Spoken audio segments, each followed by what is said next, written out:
ನೋಕಿಯಾದವ್ರು actually ಏನಂದ್ರೆ apple ಅವ್ರಿಗಿಂತ best company ಇತ್ತ. ಆಪಲ್ ಕಂಪನಿ ಅವ್ರು ಏನಲ್ಲ ಸ್ಟೀವ್ ಜಾಬ್ಸ್ ಅವ್ರು ಎಷ್ಟು ವರ್ಷಗಳನ್ನ ಸ್ಟಾರ್ಟ್ ಮಾಡ್ಯಾರ ಅದು ಗೊತ್ತಿಲ್ಲ.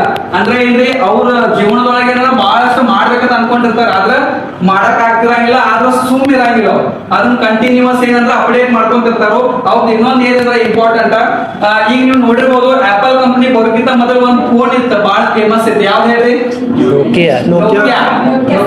ನೋಕಿಯಾ ಫೋನ್ ಇತ್ತು, ಎಲ್ಲಾರ ಕಡೆ ಇತ್ತು, ಎಲ್ಲಾರ ಮನ್ಯಾಗಿತ್ತು.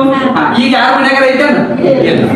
ನೋಕಿಯಾದವ್ರು ಆಕ್ಚುಲಿ ಏನಂದ್ರ ಆಪಲ್ ಅವ್ರಿಗಿಂತ ಬೆಸ್ಟ್ ಕಂಪನಿ ಇತ್ತ.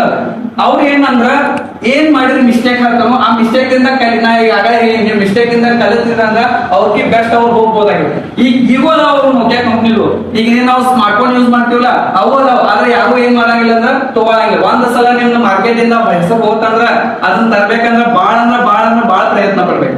ಸೊ ಅವ್ರು ಏನ್ ಮಾಡ್ತಾರ ಮಿಸ್ಟೇಕ್ ನೋಕಿಯಾದವ್ರ ಅದನ್ನ ಈಗೇನ್ ನನಗೇನ್ ಕಾಂಪಿಟೇಟರ್ಸ್ ಗಳು ಯಾರು ಇಲ್ಲಲ್ಲ ಆ ಟೈಮ್ ಒಳಗೆ. ಎಲ್ಲರ ಕೈಯಾಗಿದ್ದು ಅವ್ರು ಏನ್ ತಿಳ್ಕೊಂಡಿದ್ರು, ಎಲ್ಲರ ಕೈಯಾಗಿ ನನ್ನ ಅದಾವು, ನಾ ಆರಾಮಾಗಿ ಏನ್ ಮಾಡ್ಬೋದು, ಸರ್ವೈವ್ ಮಾಡ್ಬೋದು ಲೈಫ್ ಟೈಮ್ ಅಂತ. ಅವ್ರು ಏನ್ ಮಾಡ್ತಾರಂದ್ರ ಅಪ್ಡೇಟ್ಸ್ ಗಳ ಅಪ್ಗ್ರೇಡ್ ಗಳ ಅದನ್ನ ಅದ್ರೊಳಗ ಮಾಡ್ಕೊಳಂಗಿಲ್ಲ. ಅದಕ್ಕೆ ಅವ್ರು ಏನ್ ಮಾಡ್ತಾರು, ಹಿಂದುಳಿತಾರ. ಅವ್ರ ಆಪಲ್ ಅವ್ರು ಏನ್ ಮಾಡ್ತಾರಂದ್ರ ಸಣ್ಣ ಕಂಪ್ಯೂಟರ್ಸ್ ಒಳಗೆ ಬರ್ತಾರ, ಆಮೇಲೆ ಒನ್ ಬೈ ಒನ್ ಏನ್ ಮಾಡ್ತಾರಿ ಟ್ಯಾಬ್ಸ್ ಯೂಸ್ ಮಾಡ್ತಾರ, ಆಮೇಲೆ ಮೊಬೈಲ್ ಇಂಡಸ್ಟ್ರಿ ಒಳಗೆ ಬರ್ತಾರ, ಆಮೇಲೆ ಇಯರ್ಫೋನ್ ಒಳಗೆ ಬರ್ತಾರ. ಪ್ರತಿಯೊಂದು ಇದ್ರೊಳಗೆ ಏನ್ ಮಾಡ್ತಾರಂದ್ರ ಸೇಫ್ಟಿ ಕೊಡಕ್ ಸ್ಟಾರ್ಟ್ ಮಾಡ್ತಾರೋ. ಅವ್ರು ಏನ್ ಮಾಡ್ತಾರ ನೋಕಿಯಾದವ್ರು ಹಿಂದ್ ಹೋಗದ. ಈಗ ಇಷ್ಟು ಮುಂದ್ ಹೋಗ್ಯಾರಲ್ಲ ಅವ್ರ ಕಾಂಪಿಟೇಷನ್ ಮಾಡಕ್ ಯಾರು ಇಲ್ಲ, ಆದ್ರೂ ಮಾಡಕತ್ತಾರ. ಅದಕ್ಕೆ ಏನಾಗ್ತಾರ ಅವ್ರ ಮುಂದ್ ಹೋಗ ಯಾರ್ರಿ ಆಪಲ್. ಅಲ್ಲಿ ಏನಂದ್ರ ಮಿಸ್ಟೇಕ್ಸ್ ಯಾರು ಮಾಡಿರೋ ನೋಕಿಯಾದವ್ರು. ಅದನ್ನೇನ್ ಮಾಡ್ಲಿಲ್ಲ, ಮುಂದ್ ಹೋಗಾಕ ಅವ್ರಿಗೆ ಬಿಡ್ಲಿಲ್ಲ.